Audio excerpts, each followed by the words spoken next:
Today we're going to be comparing the Pixel 4a's camera against the Mi A3's camera. And with the Mi A3, you get 3 camera sensors. A normal sensor, a ultrawide sensor, and a telephoto sensor. And right off the bat, I'm going to tell you that those 2 extra sensors are very, very useless. I'm letting you know that I will be using GCAM on the Mi A3.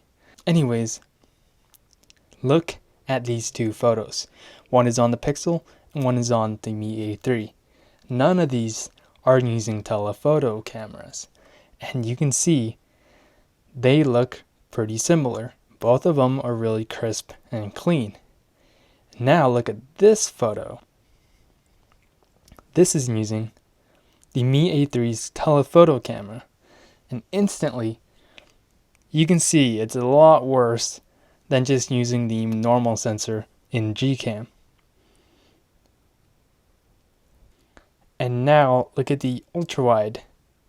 Like, it is nice to have, but when your shots look like this, I would avoid using that camera at all times. Okay, just shoot normally.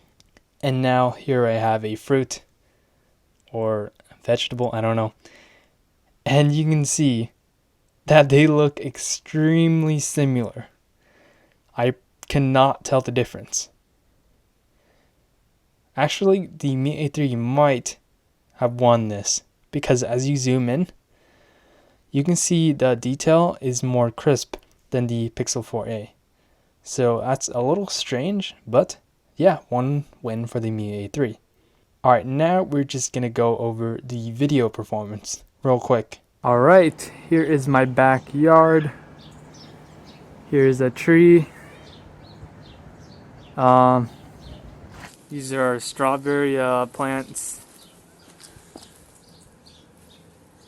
And they look a little bit weird right now, but normally they are all green like these.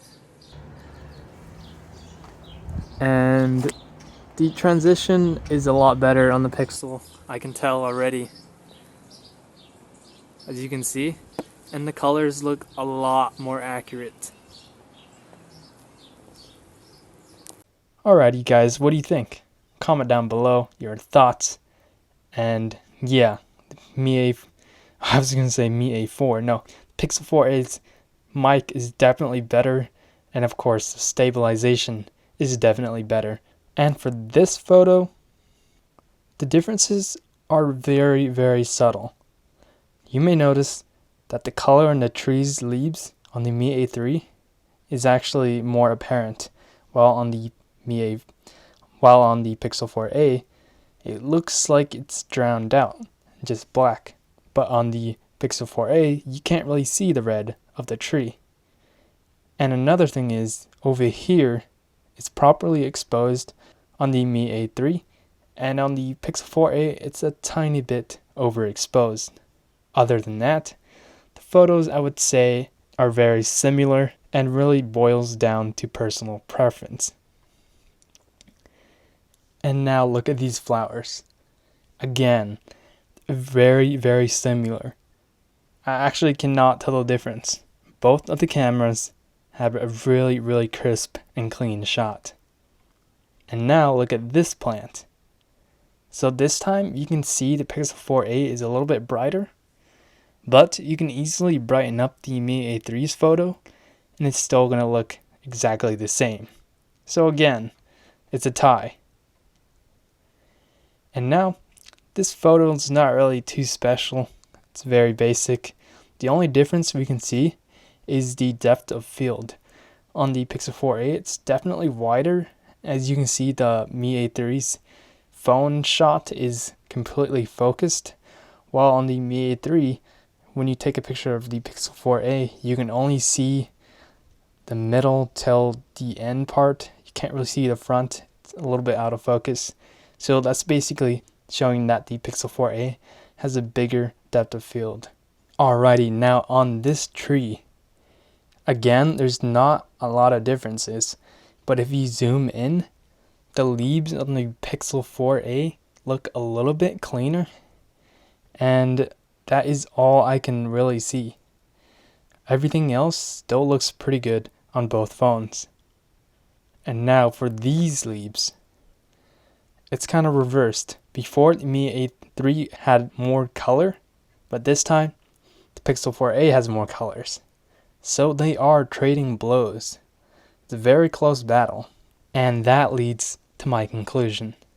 The camera sensors are starting to become irrelevant. And it's more going to be dependent on the software. GCAM is absolutely amazing. Without GCAM, these cameras might look pretty garbage. Without GCAM, the Mi A3's camera system is nothing. Imagine if GCAM was actually properly ported with the ultra-wide and telephoto cameras in mind. Okay, my conclusion is basically, in the future, the camera sensor is not going to matter at all. It's all going to be about the software and the processing power. So the better processor you have, faster you can do the processing. So imagine taking a photo, but all the processing is already being done on your screen in real time. So for example, as for photography, you have to wait like 2 minutes to get a good photo, minimum, on the Pixel 4a. Obviously, you can do it on the Mi A3 too, but imagine the software being done automatically as it goes. Obviously, need a very, very powerful processor, but in the future, I really see powerful phones with mediocre sensors having insane images, all powered by Google's camera software. This really shows how awesome GCAM is. And that's my conclusion. We just need to stop comparing phones. It's just about comparing softwares. Which software is better? GCAM, Apple, Samsung, blah, blah, blah. And obviously, the winner is GCAM. Thank you, Google. And yeah, hope you guys subscribe. And I'll see you guys later. Peace.